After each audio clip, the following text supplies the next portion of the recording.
කොහොමද ඉතින් මගේ යාළුවන්ට සුබ දවසක් ඔයාලට. ඔන්න මම අද අරන් ආවේ ඉන්දියාප වලින් නූඩල්ස් වගේ හදන්න පුළුවන් රසම රස රෙසිපි එකක්.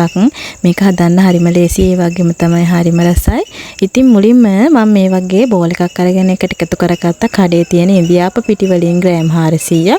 ඒකටම ලුණු කුඩු වලින් තේ හැඳකුයි කහ වලින් තේ හැඳි භාගිකුයි මම එකතු කරගත්තා. එකතු කරගෙන මේක හොඳට කලවම් කරගන්න ලුණු ටිකයි කහ ටිකයි මේක පිටි මිශ්‍රණය හොඳට කලවම් වෙනකම් ඔයාලා මේක කලවම් කරගන්න. කලවම් කරගෙන ඉවර වෙලා මේකට මම වතුර එකතු කරගන්නවා. අපි සාමාන්‍යයෙන් පාවිච්චි කරන ඇල් වතුර තමයි මේකට එකතු කරගන්නේ. එකතු කරගන්නේ නැහැ මම එකපාර ගොඩක් ටික ටික තමයි එකතු කරගත්තේ. එකතු කරගෙන මම මේ විදිහට හැන්දෙන් ටික ටික කලවම් කරගන්නවා. ඔයාලා දන්නවනේ ඉන්දියාප්ප හදනකොට අපිට අවශ්‍ය ප්‍රමාණයේ බැටර් එක කොයි වගේද කියලා. අපිට ඕන ප්‍රමාණය ඩෝ එක මොන ප්‍රමාණයකද කියලා ඔයාලා දන්නවනේ. ඉතින් මේ ප්‍රමාණයට ඔයාලා මේ ඩෝ එක හදා ගන්න ඕනේ. වතුර ටික ටික එකතු කරලා වතුර වැඩි වෙන්න පුළුවන් නිසා තමයි මම මේ විදිහට ටික ටික එකතු කරගත්තේ. මේ විදිහට හැන්දෙන් කලවම් කරගෙන ඉවර වෙලා හැන්දෙන් කලවම් කරගන්න එක අමාරුයි කියලා හිතන නිසා මම හැන්ද අයින් කරලා අතින් මේක කලවම් කරගන්නවා. එතකොට ලේසියෙන්ම කලවම් කරගන්න පුළුවන්.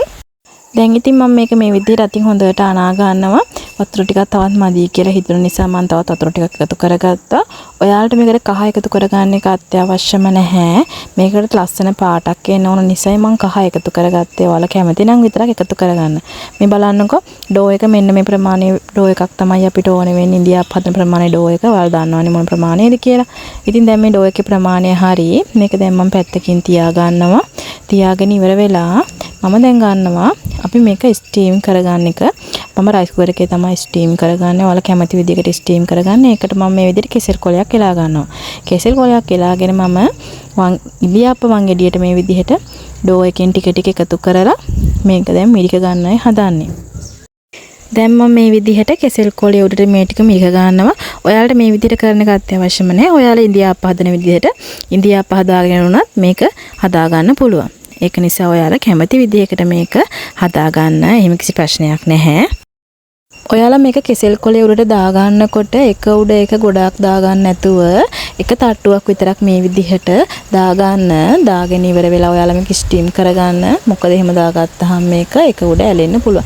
ඒක නිසා ඉතින් මම මේ ටික මේ විදිහට තට්ටුවක් මේකගෙන ඉවරලා ඊට උඩින් තවත් කෙසෙල් කොලයක් තියා ගන්න. කෙසෙල් කොලෙත් හද කරන්නේ නැතුව හිමීට වල තියා ගන්න. මොකද එතකොට අරකේ හැඩය වෙනස් වෙන්න පුළුවන්. ඒ වගේම තමයි කෙසෙල් කොලේ ඇලෙන්න පුළුවන්. ඒක නිසා ඔයාලා කෙසෙල් කොලේ සාමාන්‍ය විදිහට ඒක උඩින් තියලා ආය තට්ටුවක් මේ විදිහට මිරික ගන්න. එතකොට ඔයාලට පුළුවන් මේක ලේසියෙන්ම තඹ ගන්න. මොකද ගොඩක් වෙලා යන්නේ නැහැනේ. එකපාර මේක තඹ ගන්න පුළුවන් අපට. ඒක නිසා තමයි මම මේ විදිහට කරේ. බලන්නකෝ අපි කහ එකතු කරගත්ත නිසා ලස්සන පාටක් තියෙනවා මේ ඉන්දියාප්ප එකේ. ඉතින් දැන් මම මේක ඔන්න ස්ටීම් කරගන්නවා. සාමාන්‍යයෙන් විනාඩි 15ක් විතර ඔයාලා ස්ටීම් කරගන්න. එතකොට මේක ස්ටීම් වෙනවා. ඔන්න ඉතින් මේ විනාඩි 15කට පස්සේ අපේ ඉන්දියාප්ප එක හොඳට ස්ටීම් වෙලා තියෙන්නේ. බලන්නකෝ ලස්සනයි නේද? කහ එකතු කරගත්ත හින්දා වෙනම පාටක් ඇවිල්ලා තියෙනවා. මම ඔයාලට කලින් කිව්වා වගේම දැන් මේක අල්ලන්න බෑ රස්නේ ඇත්තටම. හොඳට ස්ටීම් වෙලා තියෙන්නේ. උඩ ලේයර් එකයි යට ලේයර් එකයි හොඳටම ස්ටීම් වෙලා තියෙන්නේ. එකපාරේ ස්ටීම් කරගන්න පුළුවන් ලේසියෙන්. ඉතින් මම අනිත් ටිකත් ඒ විදිහටම ස්ටීම් කරගත්තේ. ඒව නම් වීඩියෝ අරන් ආවේ නෑ ඔයාලට. මේ ටික මම හොඳට නිවුණාට පස්සේ මෙන්න මේ විදිහට කෑලි වලට කඩා ගන්නවා.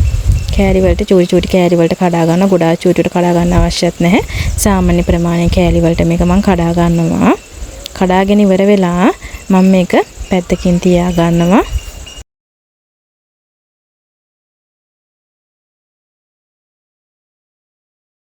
මේ ටික පැත්තකින් තියාගෙන ඉවර වෙලා මම පෑන් එකක් අරගෙන එකට එකතු කර ගන්නවා. මේ විදිහට පොල් තෙල් වලින් තේ හැඳි 3ක් විතර එකතු කරගෙන ඒකට දැන් මම එකතු කරගන්නේ ඉඟුරු සුදුරුණු පේස්ට් එක. මම සුදුරුණු ඉඟුරු පේස්ට් එක හදා ගන්න කලින් ඒකට රතුරුණු ගෙඩි දෙකකුත් එකතු කරගෙන ඒකටම තියලා හොඳට පේස්ට් එකක් විදිහට අඹරලා තමයි අරගත්තේ. ඔයාලත් ඒ විදිහට අරගන්න. එතකොට තවත් මේකට වෙනස්ම රසක් එකතු වෙනවා. ඉතින් මේ විදිහට මම මේ ටික හොඳට කලවම් කරගන්නවා. ටිකක් තෙලේ බැදෙනකන් ගින්දර සාමාන්‍ය ප්‍රමාණය තියාගන්න. මේ ටික ටිකක් බැදීගෙන එනකොට මම මේ දැන් එකතු කරගත්ත මේකට පොඩි කරගත්ත සැමන් කෑලි දෙකක්. ඔයාලට මේකට සැමන් එකතු කරගන්න එක අත්‍යවශ්‍යම නැහැ. බිත්තර, චිකන්, මාළු ඕන දෙයක් ඔයාලට මේකට එකතු කරගන්න පුළුවන්. ඉතින් මම අපි හැමදාම හදන්නේ බිත්තර චිකන් දාලානේ. ඉතින් ඒක නිසා වෙනස්ම රසයක් වෙන්න ඕන නිසා මම සැමන් එකතු කරගත්තේ. ඉතින් සැමන් ටික මේ විදිහට ටිකක් බැදීගෙන එනකොටම මම මේකට එකතු කරගන්නවා කෑලි මිරිස් වලින් තේ හැඳි දෙකක්. ඒකටම ගම්බිරිස් කුඩු වලින් තේ හැඳි භාගෙකුත් ලුණු කුඩු වලින් තේ හැඳි භාගෙකුත් සීනි වලින් තේ හැඳි තුනෙන් එක්කුත් එකතු කරගෙන මේ ටික හොඳට කලවම් කරගන්න. විනාඩියක් දෙකක් මද ගින්දරේ හොඳට මේ ටික රන්වන් පාට වෙනකම් ඔයාලා මේක බෙද ගන්න.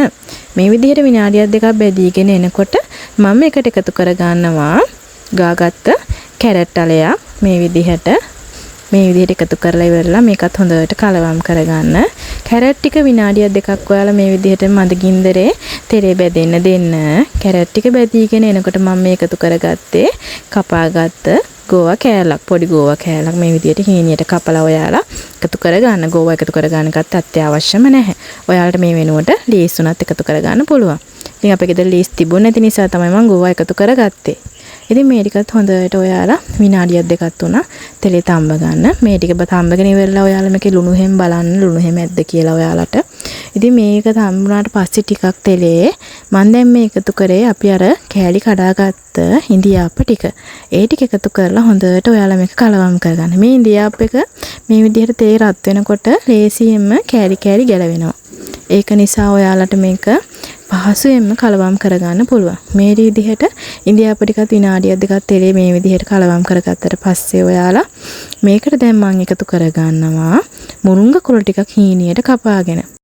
ලීස් එකතු කරගන්න තිබුණ නැති නිසා තමයි මම මුරුංග කොළ වෙනුවට ගත්තේ. ඔයාලට මේක අත්‍යවශ්‍යම නැහැ. කැමති නම් විතරක් ගන්න පුළුවන්. මුරුංග කොළ එකතු කරගත්තාම මේක ලස්සන පාටක් එනවා.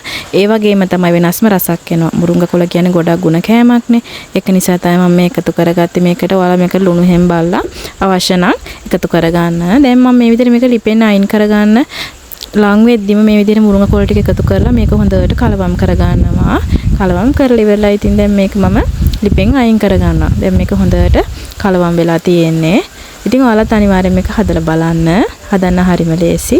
ඒ වගේම තමයි හරිම රසයි මේක. මේ විදිහට මම ලිපෙන් අයින් කරලා මම දැන් මේක වෙන ප්ලේට් එකකට අයින් කරගන්නවා. දැන් ඉතින් ඔයාලට මේක රස බලන්නයි තියෙන්නේ. ඔයාලට මේකට කැමති නම් පොඩ්ඩක් හදා ගන්නත් පුළුවන්. නැත්නම් මේ විදිහට මොනවත් කන්න පුළුවන් සෝස් එක්ක වුණත් ඒ තරම් රසයි මේක. ඉතින් වෙනසකටත් එක්ක ඔයාලා අනිවාර්යෙන් මේක try කරලා බලන්න කොහොමද කියලා. අනිවාර්යෙන්ම try කරන්න. මේක හරිම රසයි. හැමදාම අපි ඉන්දියාප්ප එකම විදිහට කනවා වෙනුවට ඔය වගේ වෙනස්ම විදිහකට හදලා බලලා ඔයාලගේ ආදරණීයන්ට පිළිගන්වන්න. එයාලා ගොඩක් ආස වෙයි. එකම විදිහට අපි කනකොට ගොඩක් කෑම අපි කන්න අකමැතිනේ. ඒක නිසා මේ විදිහට හදලා බලන්න.